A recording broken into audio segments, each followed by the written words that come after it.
Hello friends, இன்றைக்கி நம்ம பார்க்க போகிறது சூப்பராக கலர்ஃபுல்லான பீட்ரூட் பொரி தான். பார்க்கலாமா? வாங்க.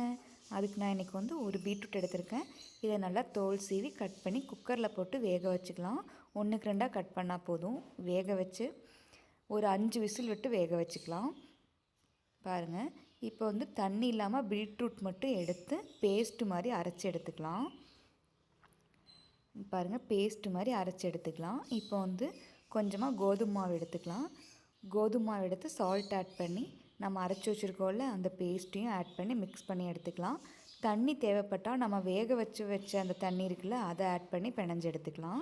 இப்போ பாருங்கள், நல்லா அந்த பேஸ்ட் ஆட் பண்ணி மாவு நல்லா பிணைஞ்சு எடுத்துக்கலாம். இதை நல்லா மிக்ஸ் பண்ண பிறகு கொஞ்சமாக நெய் விட்டு மிக்ஸ் பண்ணிக்கலாம். நெய் இல்லைன்னா ஆயில் எதாச்சும் ஒன்று சேர்த்து நல்லா பிணைஞ்சு எடுத்துக்கலாம்.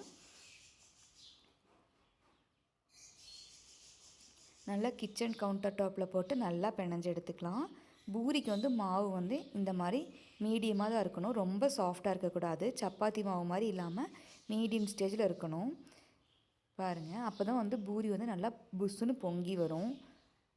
சாஃப்டாகவும் இருக்கும் பூரி. பாருங்கள், இந்த ஸ்டேஜில் இருக்கணும். இப்போ பாருங்கள், கையிலெல்லாம் ஒட்டலை, சூப்பராக வந்திருக்கு. இந்த மாதிரி உருட்டி வச்சுக்கலாம். இப்போ நம்ம பூரிக்கு தேவைப்பட்ட மாதிரி உருட்டிக்கலாம். இப்போ நான் நீளமாக மாவை உருட்டிட்டு அப்புறம் கட் பண்ணி உருட்டிக்குவேன். இந்த மாதிரி கட் பண்ணிக்குவேன். ஈஸியாக இருக்கும் உருட்டுறக்கு. இப்படி நம்மளுக்கு என்ன சைஸ்க்கு வேணுமோ அந்த சைஸுக்கு கட் பண்ணிக்கலாம். பாருங்கள், எல்லாமே கட் பண்ணிக்கிட்டேன். இப்போ நம்ம உருண்டை பிடிச்சிக்கலாம். உருண்டை பிடிச்ச அந்த பால்ஸை நம்ம எண்ணெயில் போட்டு வச்சுக்கலாம். ட்ரை ஆகாமல் இருக்கும். அதே மாதிரி பூரி சுட்டு எடுக்கும்போது ரொம்ப எண்ணெய் குடிக்காது. இப்படி பாருங்கள், எண்ணெயில் போட்டு இப்படி மிக்ஸ் பண்ணி வச்சுக்கலாம். இப்போ ஒன்று ஒன்றா பரத்திக்கலாம். பாருங்கள், இந்த மாதிரி எல்லா பூரியும் நம்ம பரத்தி வச்சுக்கிட்டேன். இப்போ ஆயில் ஹீட் பண்ணிக்கலாம். ஆயில் ஹீட் ஆனோடனே ஒன்று ஒன்றா போட்டு பொரித்து எடுத்துக்கலாம். இப்போ பாருங்கள், பூரி நல்லா புஷ்ஷுன்னு வரும். பாருங்கள், சூப்பராக இருக்கும், சாஃப்டாக இருக்கும். குழந்தைங்களுக்கெல்லாம் அந்த கலர்ஃபுல்லாக இருக்கிறதுனால நல்லா விரும்பி சாப்பிடுவாங்க. ட்ரை பண்ணி பாருங்கள், சூப்பராக இருக்கும்.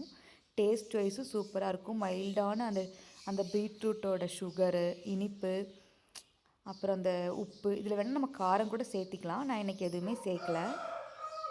சூப்பராக இருக்கும். ட்ரை பண்ணி பாருங்கள் மறக்காமல். பிடிச்சிருந்தா மறக்காமல் சேனலை சப்ஸ்கிரைப் பண்ணுங்கள். இப்போ பாருங்கள், நல்லா கலர்ஃபுல்லாக இருக்குது பாருங்கள். இன்றைக்கி நான் காலிஃப்ளவர் கிரேவி கூட சர்வ் பண்ணியிருக்கேன்.